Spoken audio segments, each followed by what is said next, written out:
trick or treat, give me something good to eat. If I don't.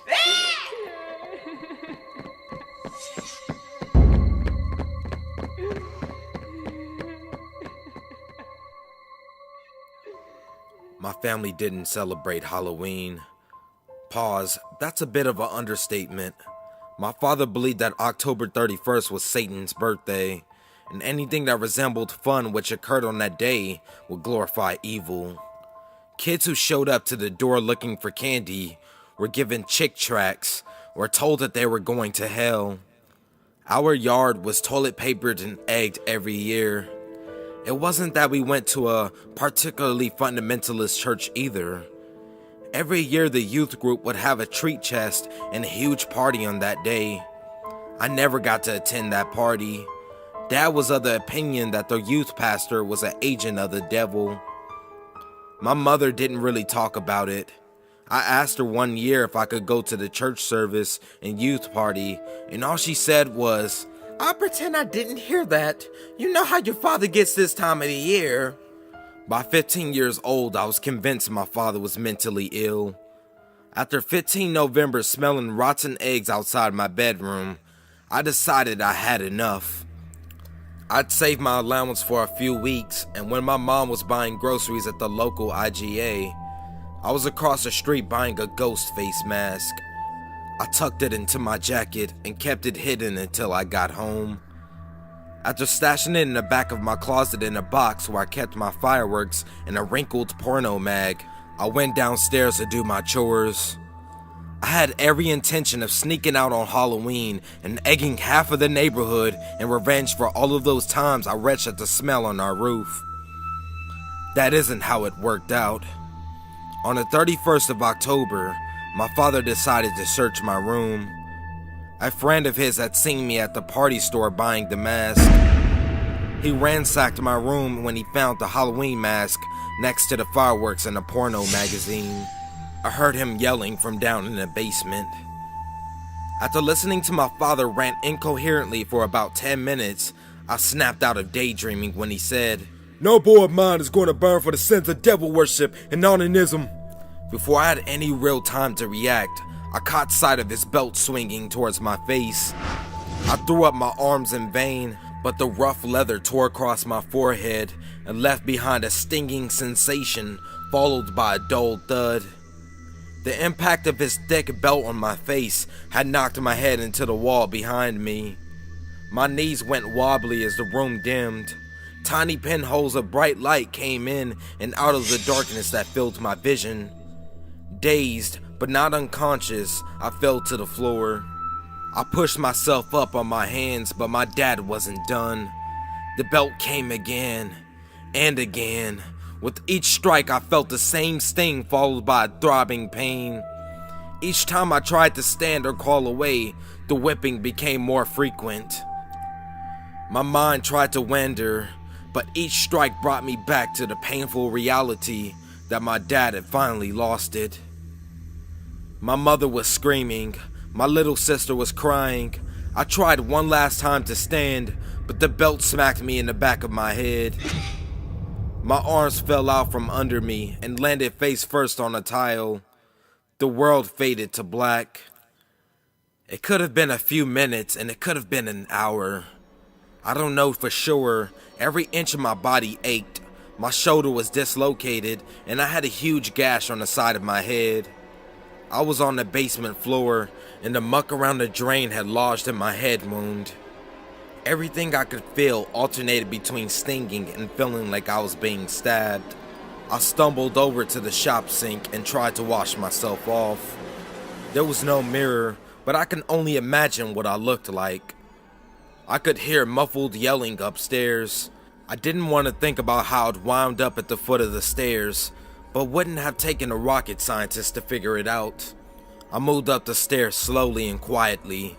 Each step reminded me of the pain in my knee that hadn't been there before. I had been roughed up pretty badly. To this day, I don't know how or why I survived. I was standing on the other side of the door to the upstairs, and I heard my mom shout, "James is dead! I don't care about Jesus or God or the devil! You killed our son!" I heard the sound. The best approximation that I could give you is that it sounded like a baseball hitting a burrito. My mother wasn't shouting anymore. I heard my father shout, "God damn it!" In my 15 years of life, I had heard my father take the Lord's name in vain exactly 0 times. The man didn't cuss. He didn't even use substitute words like fudge or heck. I had never heard the man use a curse word in my whole life, and at that moment, I was standing on the other side of the door repeating the words, God damn it," over and over again. Heavy footsteps pounded out of the kitchen, and I stood there for a moment in silence as I tried to work up the courage to open the door. My father was a tall man with a stocky build. Part of the reason I never rebelled up to that point was out of fear or reverence for his size. I pushed the door open slowly and fell to my knees in horror. My mother's body was slumped over in the corner next to a bloody rolling pin. Her blood pooled on the floor. Her eyes stared right at me but didn't blink. Her lifeless eyes were the centerpiece of a look of shock that is burnt into my mind now as vividly as when I saw it then. My father's heavy footsteps were stomping around the upstairs, and my mother was dead. I tried to pull open the back door, but the knob wouldn't turn. I shook the doorknob frantically, but it had no effect. I turned towards the hallway and slowly made my way to the front door. My legs were as sore as the rest of my body. I didn't walk so much as I shambled. I had very little in the way of balance or coordination. It was no surprise that I bumped into the lampshade on the living room end table. My heart nearly stopped as it fell to 3 feet through air and onto the floor. The glass shattered on the floor with a loud crash. My father's footsteps shuffled quickly as he approached the stairs. I half expected to see him barrel down the stairs, but instead, I looked on in horror as my sister's crumpled body was thrown to the bottom of the stairs. It looked like he had folded her in half. Her expression was one of sadness and terror. I couldn't help but retch at the sight of it.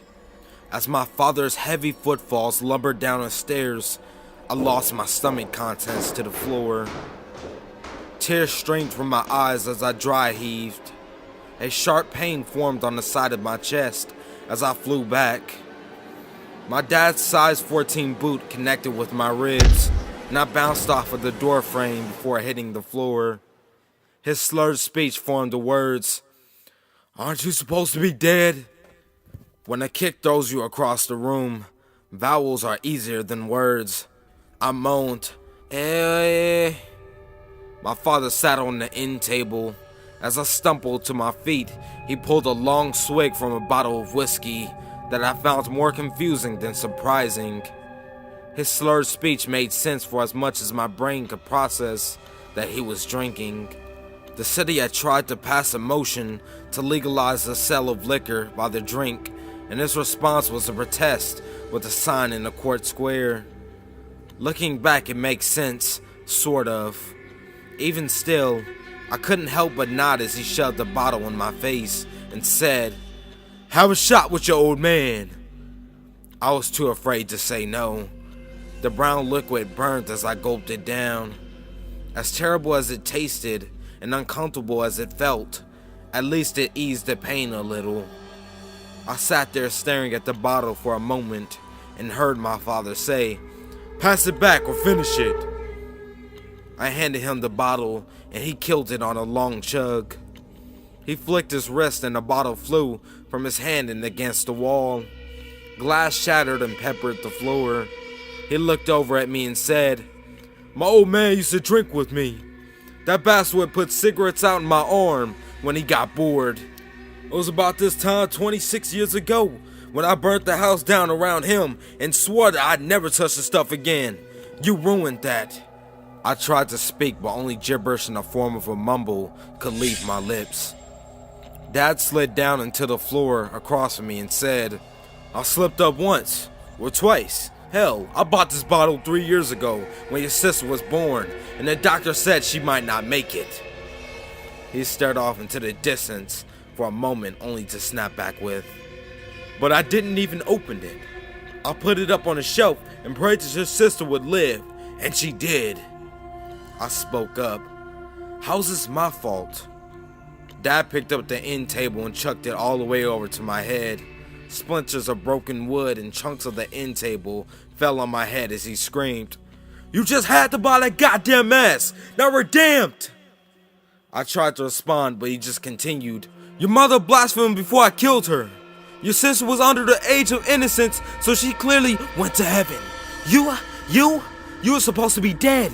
17 years of marriage lost when that woman blasphemed in my face about you being dead and you had to be alive. I'll fix that for you." The 40-year-old man sprung to his feet like a teenager and grabbed me by the ankle. The next few moments were a blur. I vaguely remember being yanked across the living room and into the front yard. My head bounced off of the front step and my world went hazy again. The world began to spin.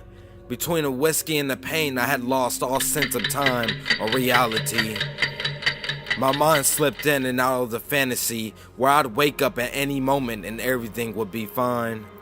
Dad made sure to crush that as he dragged me around to the backyard. I lay there completely unable to move as he rummaged through the shed. He returned a moment later with a shovel. He frantically pulled soil from the earth and flung it in my general direction. When he had dug far enough down to satisfy his psychosis, the shovel was thrown over me. His massive hands grabbed me by the neck and pulled me into the makeshift grave. My body was too damaged. If I was conscious at all, it was by sheer luck. I'd long since lost the will to live.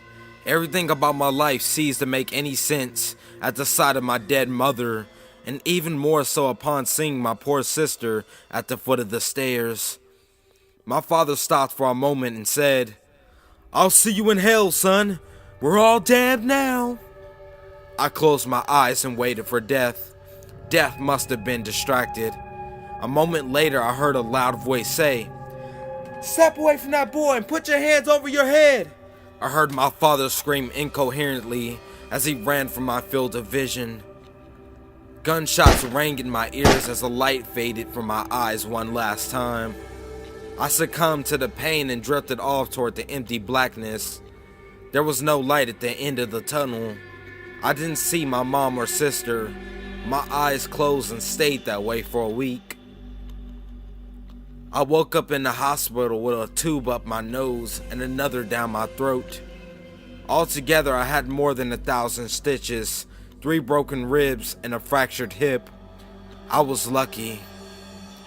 Neither my mother or sister had survived. The police emptied the better part of the 20 bullets into my father, and even after they emptied their magazines, he crawled towards them. After another couple of days of observation, I was released to a foster family. I stayed with them until I turned 18. Since then, I haven't really looked back. I don't celebrate Halloween. You won't find any pumpkins on my porch, and trick-or-treaters are met with a sign that reads, "Go the fuck away." It's been 17 years and I still walk with a limp. Needless to say, I don't go to church.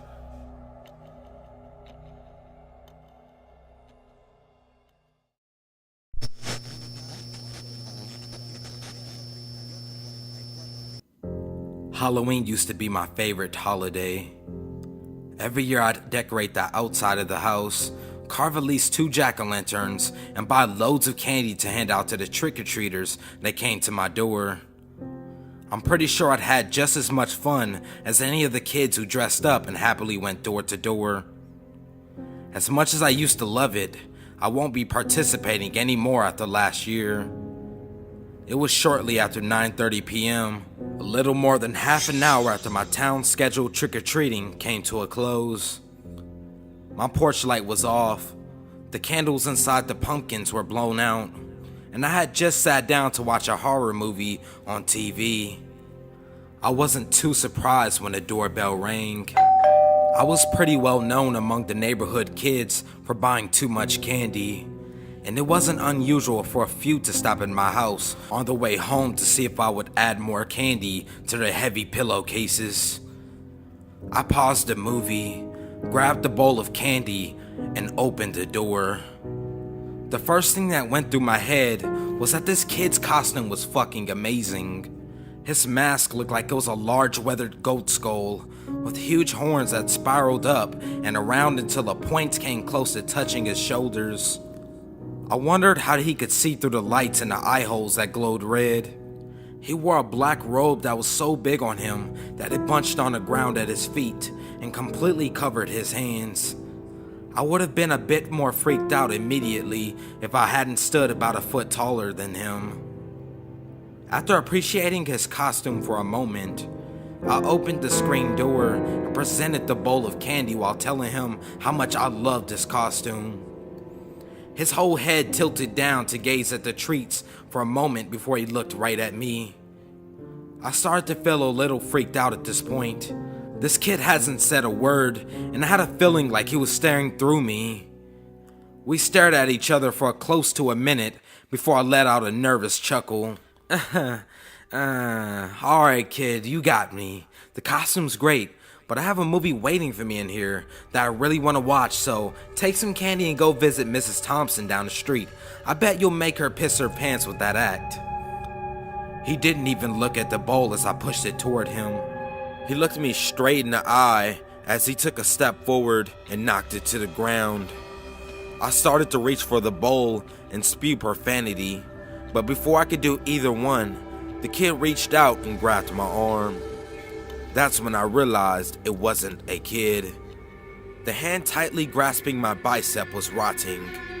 Cracked brown nails, tipped gray wrinkled fingers attached to a hand with oozing sores so deep that I could see bone. I wrenched my arm out of its grasp and scurried back through the door into my house, slamming it as the thing rushed forward and turning the dead bolt. It started pounding on the door so hard that it shook the frame, and I feared the wood would splinter as I grabbed the phone and frantically dialed 911. Hello? The operator reassured me that the officers were on their way and was telling me that she would stay on the line with me until they got there when the pounding stopped. My heart was pounding. I went to the window and used my sweat-covered shaking hand to pull down a blind just enough to peek outside. It stood in my front yard, staring at the house with eyes that glowed and pulsed like fire. The thing was no longer the size of a child. It was now almost half as tall as a utility pole on the edge of the yard. I backed away from the window and told the operator where it had moved to and what it was doing. She informed me that the police would be there in a few minutes. I stared at the blinds while I waited, painfully aware of what stood on the other side and terrified that it wouldn't stay there. I heard what sounded like strong wind howling outside, and the house began to shake. The lights flickered as pictures fell off of the wall and the books off of the shelves. The windows exploded with such force that the blinds were ripped from the wall and shards of glass flew through the room. I screamed as I dove to the floor, lifting my arm to protect my face. I scrambled to the couch and sat behind it. It didn't offer much protection, but it was better than nothing. It suddenly became stifling hot in my living room. The putrid smell of death filled the air, and I gagged as I tried to tell the 911 operator what was happening. Sweat poured off of my forehead, and my shirt quickly became soaked. I felt exhausted all of a sudden, like I hadn't slept in months. Whispers filled my ears as I struggled to keep my eyes open. They told me horrible things, how they would rip my organs from my body one by one, that they would pull my eyes from the sockets and devour them like grapes, the vile ways they would violate my body before death turned it cold. I dropped the phone to the floor and covered my ears, desperate to block out the voices, but it was no use. They grew louder and louder until whispers turned to screams. All I wanted to do was drift to sleep, but every time I closed my eyes, I saw grotesque images. I witnessed children ripped limb from limb, a woman tied to a table while a bear-like creature penetrated her with a long knife. A man's skin blistered and melt away as he burnt into nothing. Despite their overwhelming desire to close, I forced my eyes open. I wept as I held my hand so tightly over my ears that my head began to throb. The voices were no longer speaking, but had devolved into screams. My skin felt so hot that I was surprised it hadn't begun to blister. I forced myself to stand and started making my way to the back door. My body felt 100 pounds heavier, making it hard to move my feet that were heavier than cinder blocks. I had just made it to the doorway between the living room and the kitchen when I had an overwhelming desire to turn around. Leaning against the doorway, I looked behind me. The thing was standing at the open window, bent over with its decaying hands resting on the sill. A long, thick tongue lolled from its open mouth, and blood slowly dripped from the tip. Although the face was bone, it seemed like it was smiling. Its eyes burned into me as a deep chuckle joined the chorus of screams. I began walking toward it, against my will. I tried to stop, but something was pulling me along.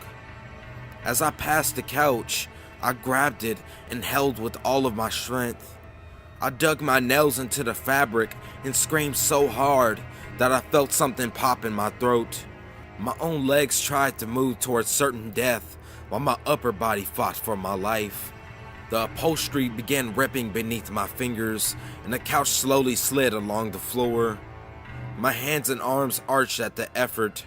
I let out a desperate yell as my fingers lost the battle and now once again began approaching my attacker. No matter how hard I willed my legs to stop moving, they took step after step until I reached the window. I stood mere inches away from this monster, trying my damnedest not to look at his face. He reached across the space between us, touching his foul-smelling hand on my chin and forcing me to meet its gaze. As its eyes met mine, all of the bad went away. The putrid smell, the blistering heat, the deafening screams, even the fear slipped away. I was no longer afraid that I was about to die.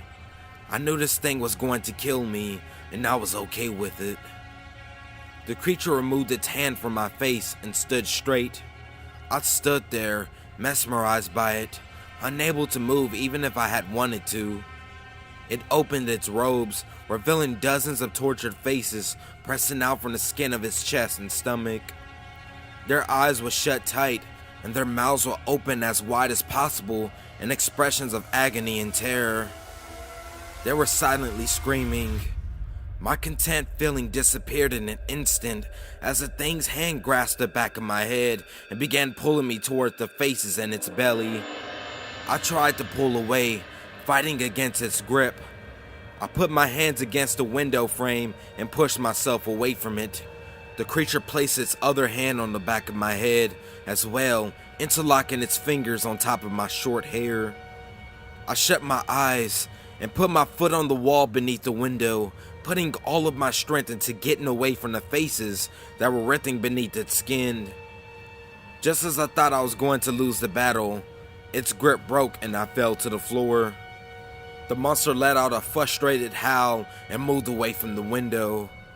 I sat on the floor amidst pieces of glass and knocked over possessions and prayed that help would come soon. I didn't know what the police could do against something like this, but just the thought that they were coming brought me some sort of hope. Just as I started wondering how long it would take for the cops to arrive, I heard a blood-curdling scream come from outside. I jumped to my feet and looked through the window, keeping my distance in case this was another trick to get me close enough to grab.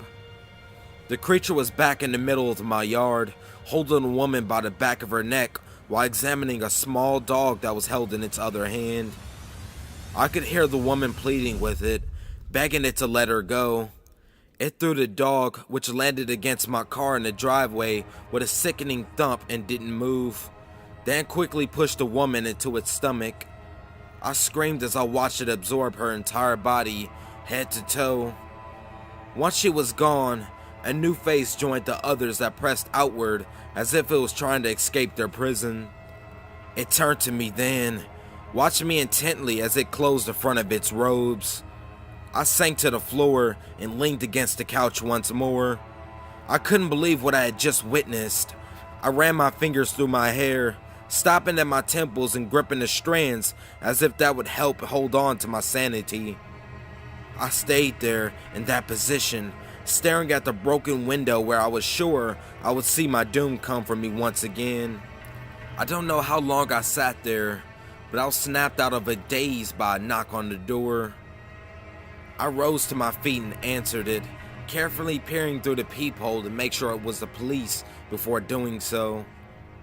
The officer was saying something, but I didn't hear it. I was too busy staring at the circle of flames that was burning to the ground on my front yard, and the scorched earth that filled the center. That was where the black robe lay in a crumbled heap, with the goat skull mask sitting on top.